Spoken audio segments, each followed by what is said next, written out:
Hello, my name is Hooshyar Khayam. I'm an Iranian musician, composer, pianist, and you are listening to Talking Blues.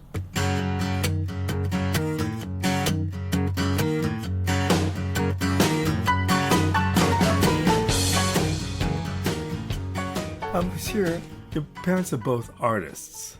I presume that had an influence on what you became, but tell me about how music came into your life. Thank you for this question.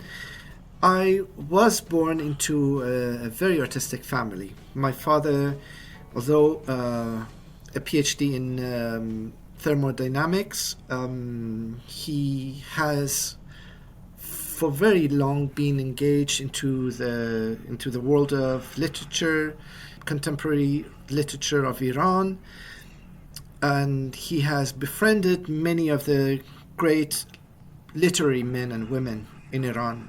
My mother, Pariush, Pariush Ganji, she is a painter, a visual artist, photographer, and textile designer.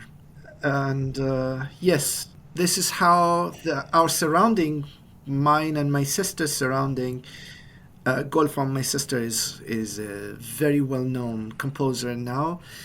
She's my younger sister.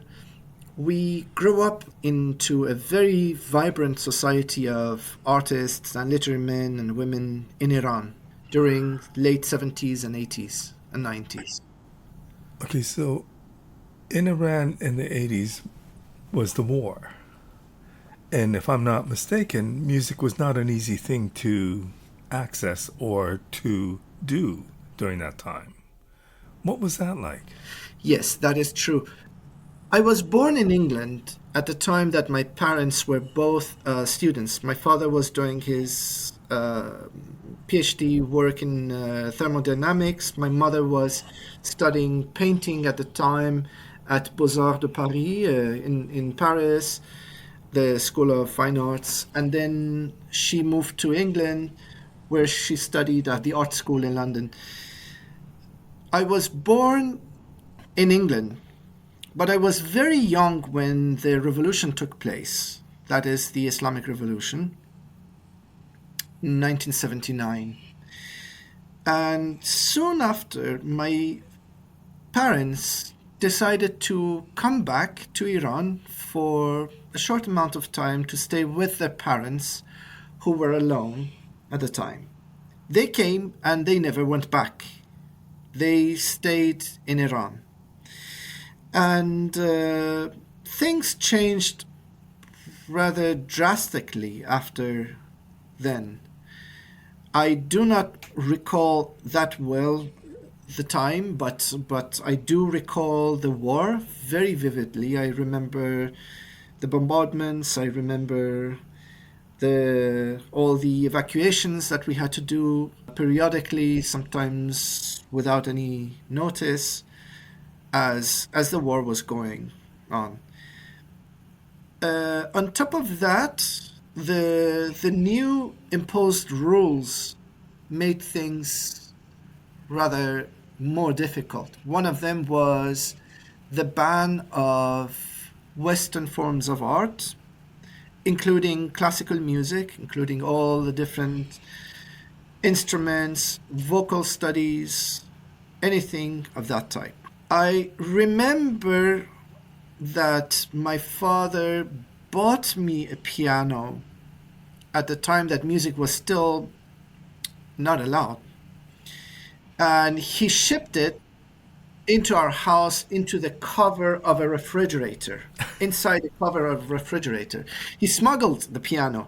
And the piano belonged to an older cousin of mine who was leaving the country.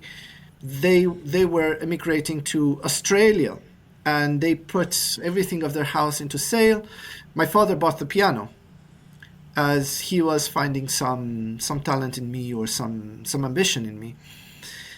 And he used to take me, or my parents used to take me to an old music teacher whom they knew from before the revolution, who was holding music classes in the basement with the piano covered in all blanket and all the acoustic means to bring it down so people wouldn't hear it. I practically learned music underground, and I this was the first couple of years of my musical training. I remember it was not until I was already on grade 3 or 4 in the primary school when the Ayatollah at the time announced that music is allowed, and we could start. It was a time that I had already studied a couple of years of music at the time. Were you passionate about music by then? At that young age, had you connected with music in a big way?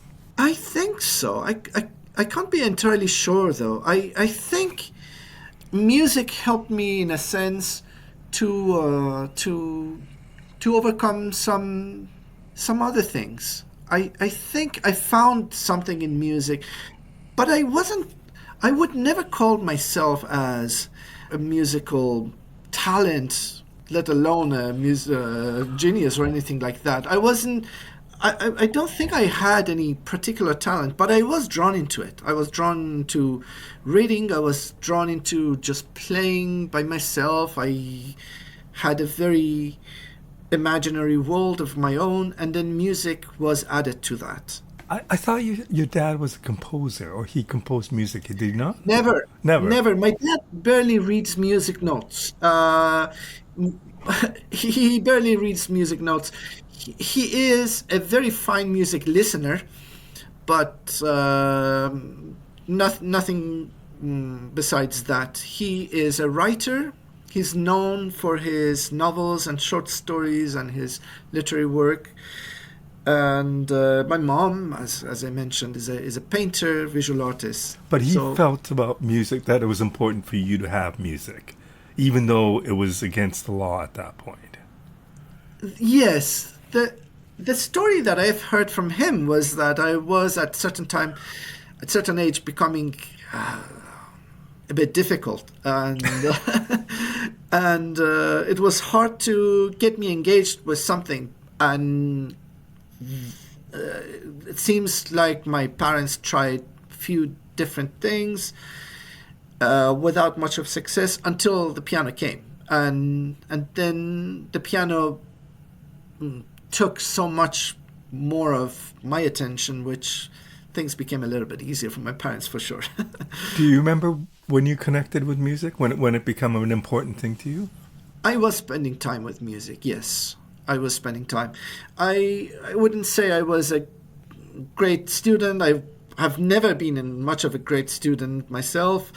But music has become, it did become something of a greater focus for me. I Yeah. mean, enough so that you went to school for it, and you went and I did not. oh, you didn't. No, I did not.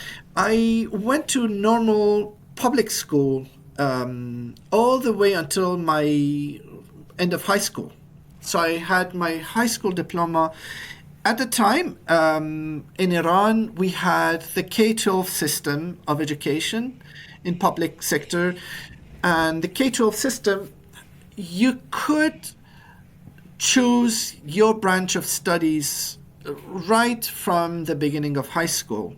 And there were special branches. There were the mathematics and physics as one branch.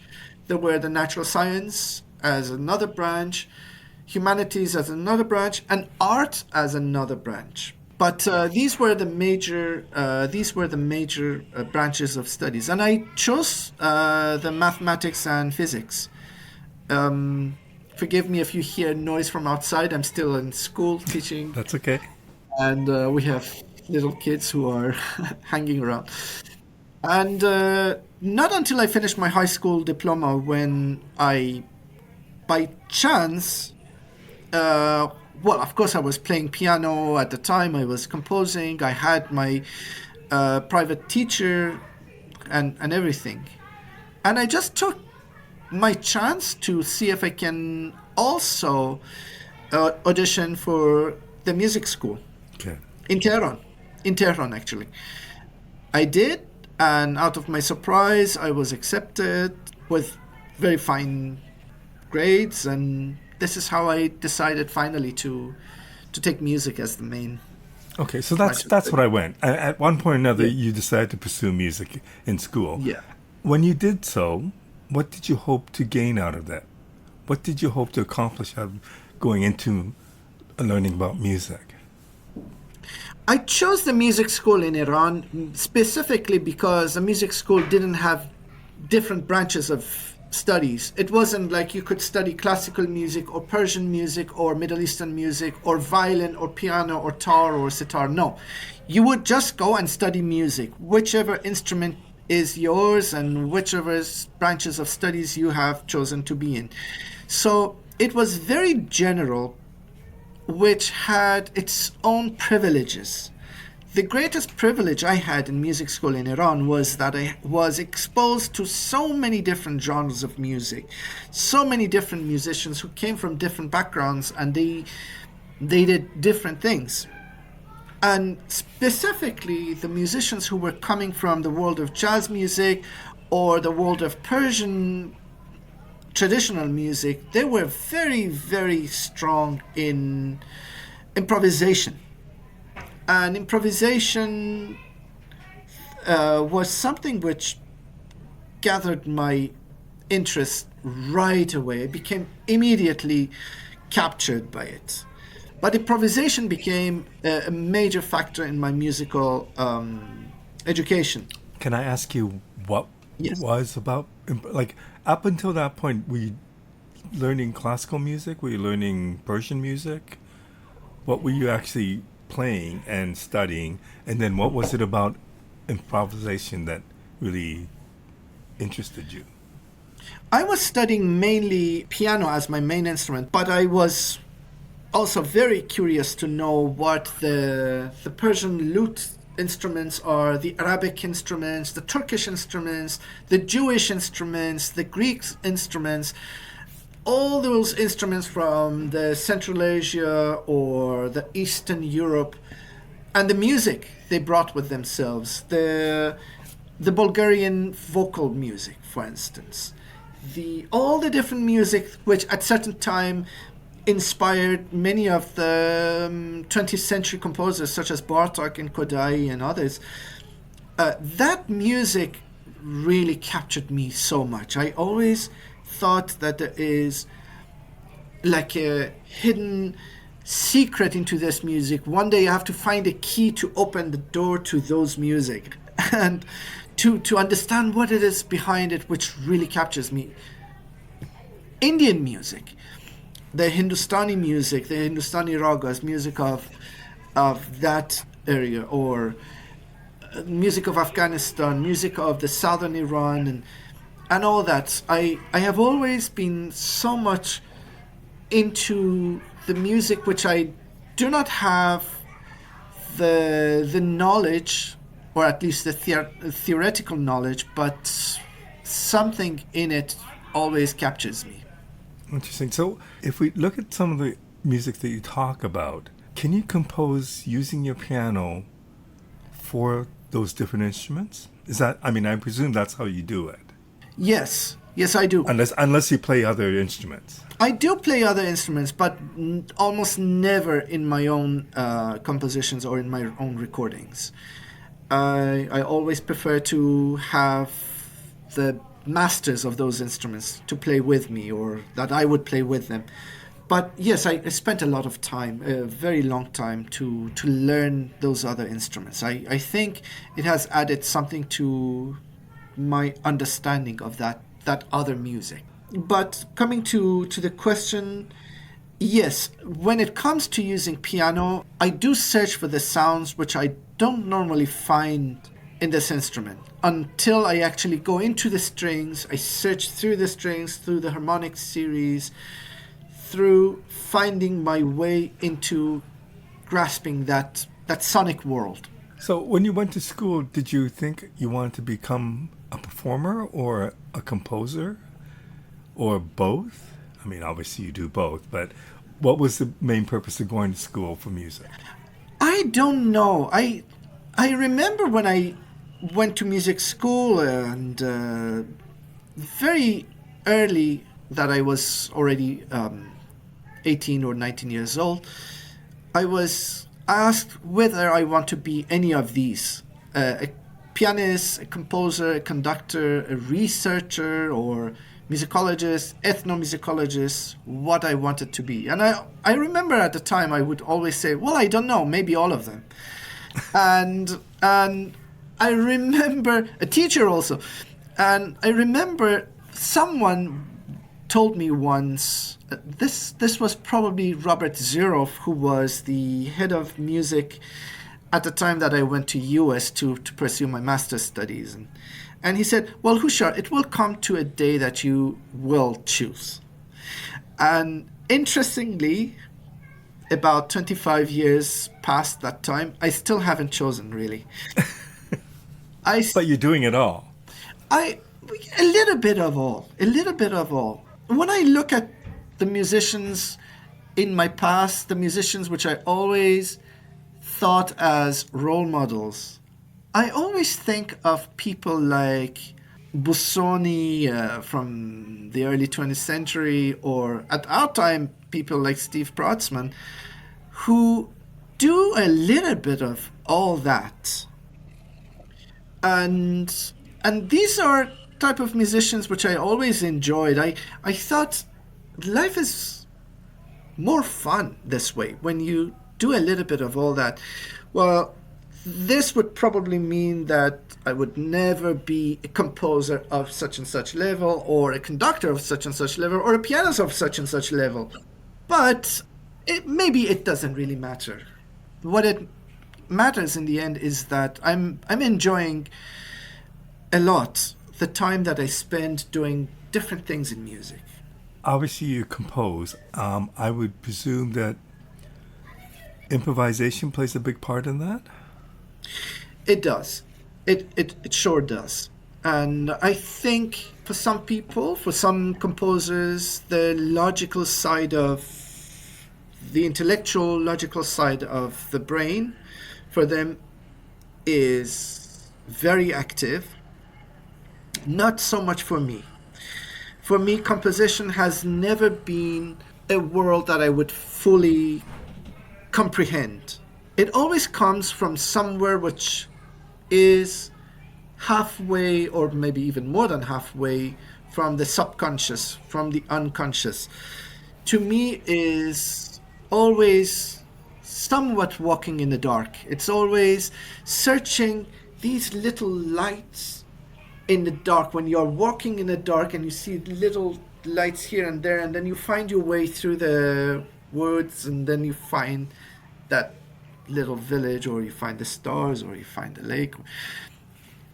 Those little dots are those little notes which I search one after another. It's really, improvisation and composition are very much intertwined for me. So when you improvise, when you compose, is it just a matter of searching for things, searching for those lights, writing it down, and then just kind of moving forward with that? I think so. Yes, I think so. Of course, I would say this is the first take. Then at the second take, when I come back, it's very natural that the logical side might become more prominent into finding how to shape things, and then little of that also comes. But to make a confession, I sometimes wonder whether all those years of studying music theory has ever come to any use for me. It's a daring thing to say, but and I don't want to encourage young musicians to not to do that, not to take the studies. I did spend a lot of time. I did one doctoral study in composition and then another doctoral study in orchestral conducting. So I spent a lot of time in music school. Mm-hmm. But I want to say that when it comes to composition, at least for me, it's primarily searching for that hidden part, that hidden secret door somewhere, which music theory doesn't come to use. Not that much. At least not consciously. Maybe unconsciously. Of course, my perception of form in music or structure or harmony has become quite different through years by just being exposed to it, by just hearing it, thinking about it. But in the end, I think it still is an improvisatory process. And when it's an improvisatory process, like is it very clear when you know that there is an end? Do you know what I mean? Like if you're just fiddling around and then you get an idea, then you continue to fiddle around, get more ideas. Like is it easy for you to go, oh yeah, okay, this piece is done based on that Oh, process? first of all, I have to start before getting to the end. I have to start by where to start. Starting a musical idea by itself is, it's again, how to put it to words. I don't exactly know where a piece of music starts. I don't really know that. It comes by, for me, it comes by a picture or a feeling. Mostly, I need to have a name, a title, to be able to compose it. I am one of those composers who can never write Symphony Number 3 or Sonata Number 15. I just can't do that. For me, it has to be Roya or Raz or Abr or Rubar or Saba. It has to have a name. I cannot write Sonata Number 3. To me, it doesn't work. Surely I can listen to Sonata Number 3 and enjoy it by Beethoven or by Bartok or by anyone else, but for myself, I cannot envision writing music out of full abstraction. To me, it's always there is a link to something, even if I don't mention it, but there is a link to something. I mean, when I go through your library of music and there's I've heard your new age music of your piano music versus like Roya, which is new classical Yes, Persian music. yes. I mean, is there a difference in approach in writing those two different types of music and anything else that you do? Yes. Um, I would say essentially no. It all comes from same thread of thought. But on the other hand, yes, it is different. The time that I spend with a master tar player and I improvise on piano and we shape something together and then that improvisation finally ends up into being a new album is a process by itself. But then the time that I spend in my own silence to write for string quartet with piano and soprano, it is something else. Even though that is also coming from improvisation, but that improvisation is more a silent improvisation. It's an improvisation I do in my own head, in my with my own world. Sometimes I don't even improvise it on piano, but I'm improvising inside. I'm thinking, I'm thinking and I'm just playing it along, I'm singing it along and continue it. But it is different in a sense that it's not coming from the outside. It's all happening inside. If I'm not mistaken, on the video that I worked on, you told a story about a period in your life. I don't think it was that long ago, where you couldn't compose anymore, or you weren't writing much. Can you talk about that? And I can't imagine how difficult that would be for somebody who composes music. But tell me about what you went through.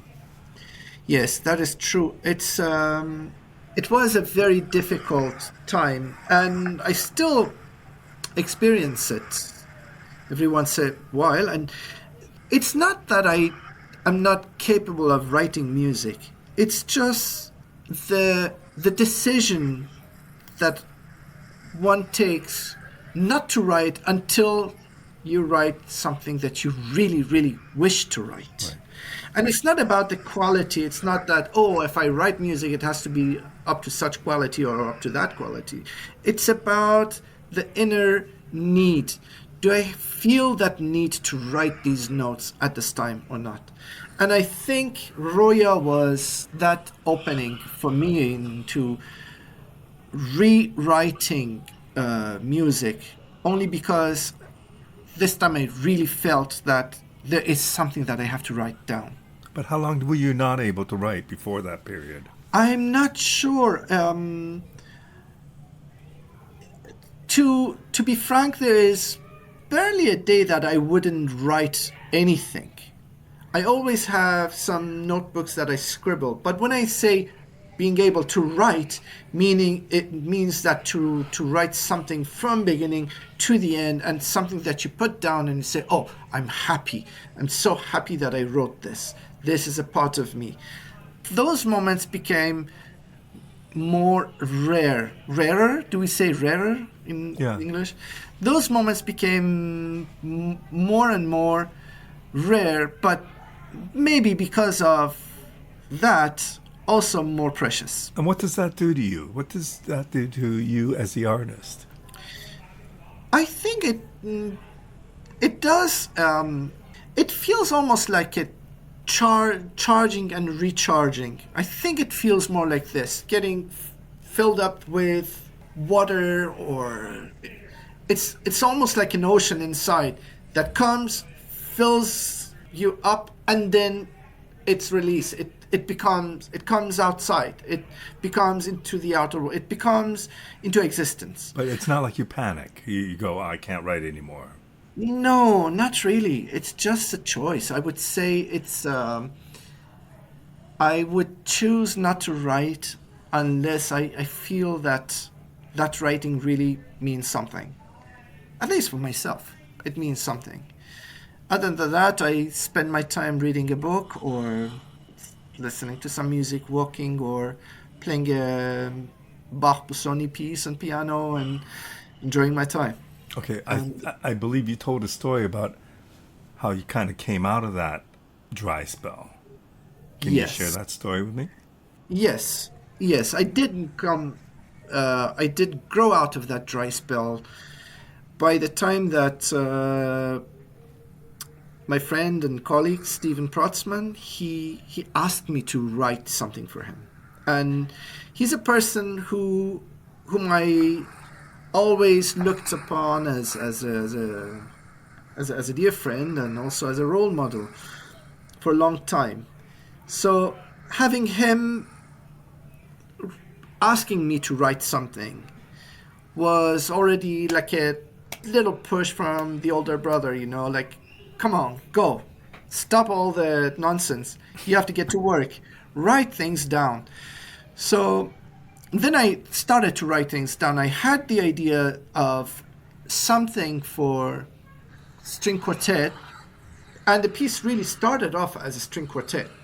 I had this notion, I had this dream that I'm walking by a seashore, the Caspian Sea, north of Iran. And I get into a little stage that some young musicians are sitting on with their string instruments in their hand. And it felt like as if they have been waiting there for such a long time. You could see that their clothes were just run by the water and the rain and the wind, but they had the instruments in their hand. And one of them turned towards me, looked at me, and said, "Oh, you finally arrived. Good, let's play now." And then he turned to the others, and they started to play music. I remember this. I don't remember exactly what they played, but once I woke up, I kind of felt that this is what they played, and I wrote that down. Wow. This is how Roya came to existence. Roya started as a string piece, as a string quartet piece, but later, going further into the piece, it started to evolve into having the piano, and then it started to evolve as having the vocalist, the soprano, added to it. So yes, it did start with a dream, and this is why it's called Roya. It means dream. Roya means dream in Farsi, in Persian. You spoke about having something visual to start a piece, like like a cue. I mean, it just sounds like that dream was kind of that visual cue for you to inspire you. It was. And It was. but you also heard music at that point. I think so. I think I heard music. If you ask me what music I heard, I cannot recall. It all passed in my dream, but I remember I heard some things which I found when I listen to Roya now, or at the time that I was writing Roya, I wasn't particularly trying to write a fine written, well composed piece of music. I was not. And if you look at this music, you realize that there are many themes which come and they go, they never come back. They just occur once somewhere in the music and we never return to them, as if it was only that one time. And this is something a little bit untypical in classical music, no? We have the notion in classical music that whatever is there is for a reason, and we go back to it. We bring it back. The recurrence of those themes. There will be a recapitulation of those themes somewhere. They will come back in development. They will come in recap. They will come maybe at the end of the fourth movement again. We have that notion. We've learned music that way, at least since Beethoven. We've learned it that way. But it doesn't really happen in Roya. Not that I didn't want it to happen, it just couldn't. It was following that dream. And this is why you hear movements coming and going, and it kind of flows. It's like a stream of thought, it's like a river that takes you here and there, and you're not entirely sure where you will end. But coming to that first question of yours that you asked, when would I know that the music ends here? I think I know where the music ends. I think that is one thing that I know for sure, that, oh, this is really the end of this piece. I cannot write another single note after it. It's all done. The story is finished.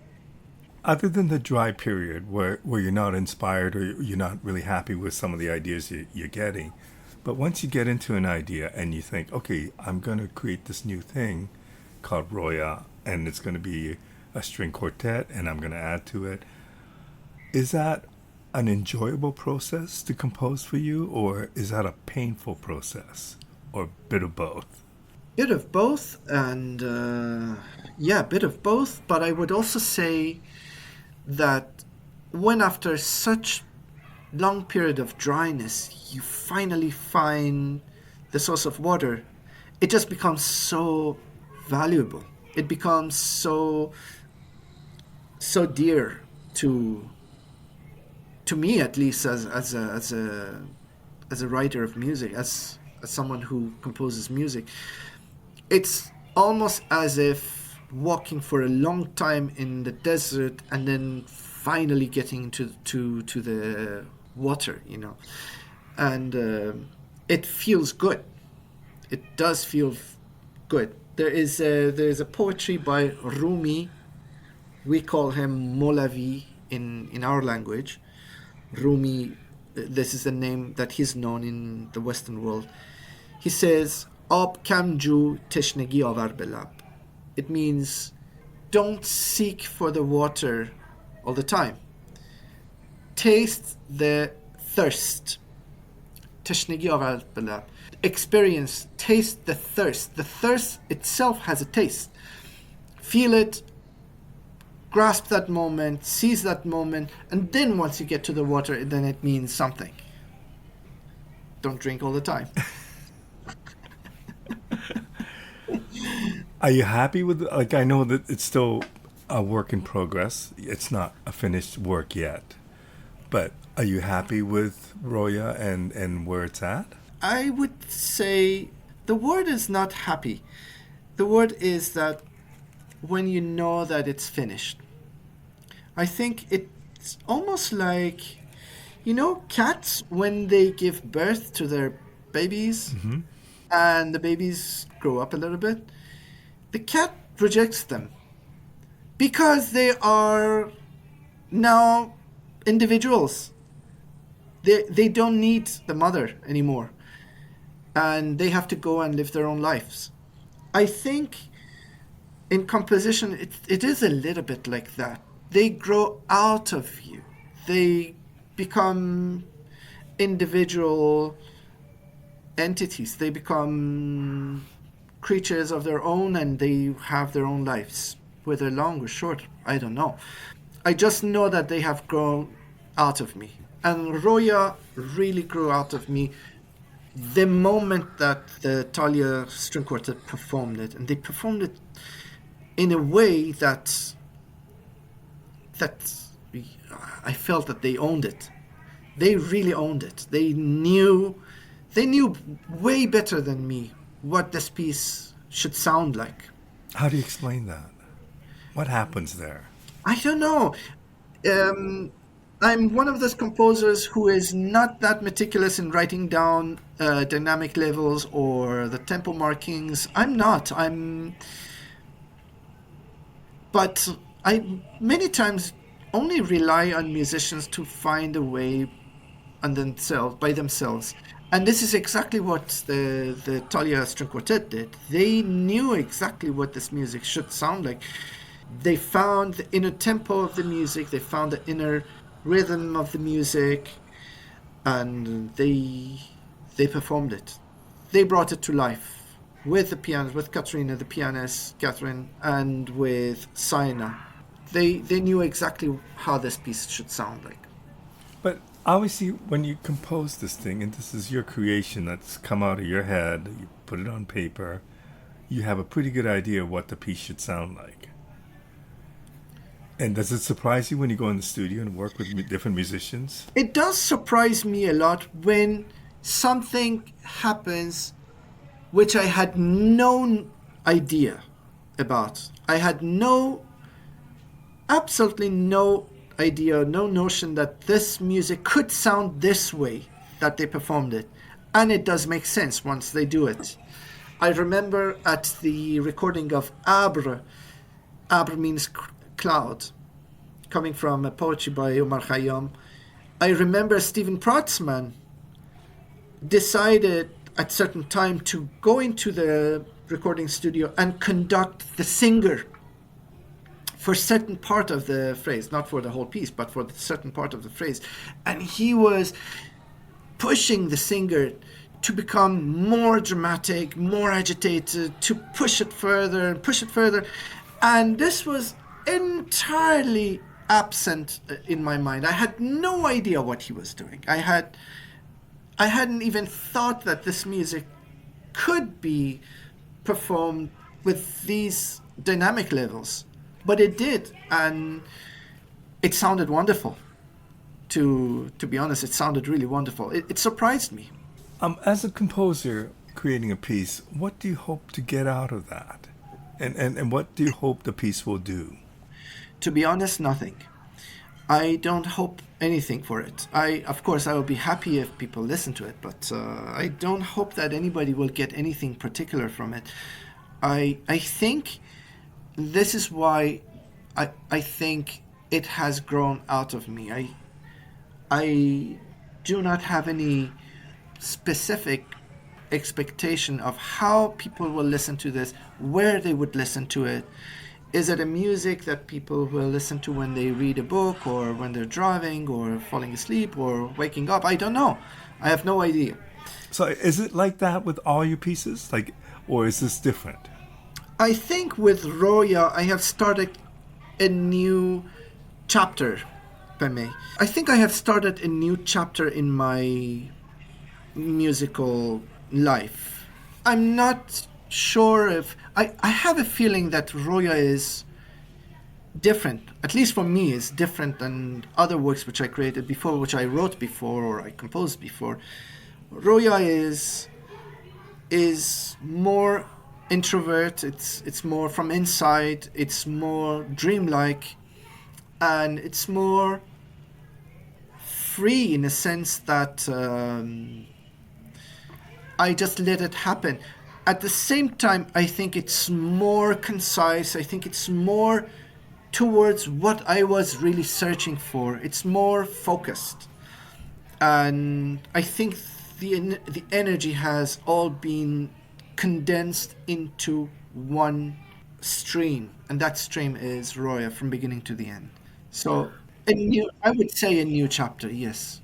So does that and getting that chapter completed, does that inspire you for other things? Like, are you ready for something else? Do you have something else you're working on right now? It does, but I wouldn't rush into it. At certain time, maybe some 10, 20 years ago, I would have definitely rushed into things. I have learned to become more patient through Is time. that maturity, age? Is that what would that be? It definitely is some white hair, as you can see, no? It has something to do with it, I guess. I think this idea of let's do another, let's do another, let's do another is something rather imposed into art, into the world of art. Whereas there was a time that artists never felt obliged to create one piece after another without any pause. I think we do need pause sometimes. And I know that some great composers took that liberty of really pausing for quite a substantial amount of time until the next work. With filmmakers, which is more of your own, I know that Kurosawa was like this. He would just take off and he would just paint. He would just do drawing and painting and just walking, and then he would come out with something entirely different from any of his previous works. Maybe it would take him years for the next work to come. Whereas some others, like Hitchcock, never took any break, and he just made one after another, and they're all great. Please don't take me wrong, but I think it's just the difference between um, different characters. I have thoughts. I do feel things inside. I do have sounds, but I think they need time. They need time to find their own form. Meanwhile, keep it. I keep the silence and let that happen in its own right time. I look at your biography and the amount of works that you've done, and you've done, orchestra music, you've done chamber music, you've done new age music, you've done vocal music, piano works, you've written for film and theater. I mean, obviously, you've been busy and very inspired. Was there a point where you thought you had reached a point where you are where you wanted to be as a musician, as a composer? I would say it in another way. I would put it into words in another way. I think one needs a very large amount of time to explore, to go traveling. And you know, there was a time that it didn't took long for a person to learn everything that there is to learn in music. There was a time. If you go back to Mozart time, then all the music that he was exposed to was what, maybe 50 years prior to him, and maybe a few geographical places around him. Right. Now look at our heritage. It's huge. It's so large. So it will take time until one at least hovers around to explore and see what this world looks like, musically speaking. What does it look like? And I think up to certain age, I don't like to put a number to it, but let's say up to age 30 or even 40, it just is looking around and finding a little bit of so many different things. So many different things. But past certain age, then again, it's not really physical age, but really a mental decision, I would think, or an inner decision. One will find a small island somewhere and would say, "Oh, okay, this is me now. This small island looks certain way. It feels certain way." And there will be people who would like to come and stop by every once in a while and listen to a little bit of that music and go. So I think it is more like this. I think. I think. But obviously, the fact that you decided very early on that you wanted to do as many different things as possible, that you weren't going to just focus on being a performer or a conductor or a composer, Yeah. and the fact that you got to work on so many things. And I presume at one point or another, when people come to you and say, "I want to commission you to do something for us," that's sort of a nice recognition. Yes. But by the fact that you do so many things and have done so many things, I mean, are there things that you're still looking to do that you haven't had the experience? Um, I would say not really, not anymore. There aren't things that I think I have done a decent amount of things, different things in music that I feel happy of having that privilege of having done those things. Playing music with the other musicians has been one of those privileges. It means a lot when you have that experience of actually sitting in an ensemble and being a part of that ensemble and play music, whether your own music or somebody else's, and just have that experience as a musician. How does a musician feel playing your piece of music? You wouldn't know unless you have yourself experienced it. Conducting for me was never the question of, oh, I one day want to be one of those great maestros. And, well, I mean, would have been nice, of course, but more than that, it was exploring that entire symphonic literature, the repertoire which we have, to really dig into it, to really see what is happening in every four bars of these four-bar structures in a Brahms symphony. I mean, it's an experience that it would have been a pity if I didn't have that. So I'm happy that I'm happy that I did spend quite a time in doing those. But now I would think they all come to help me find a corner of my own to sit and write. Yes, and yes, of course, whenever a commission comes, then that's another story. Commissions are nice, they feel good.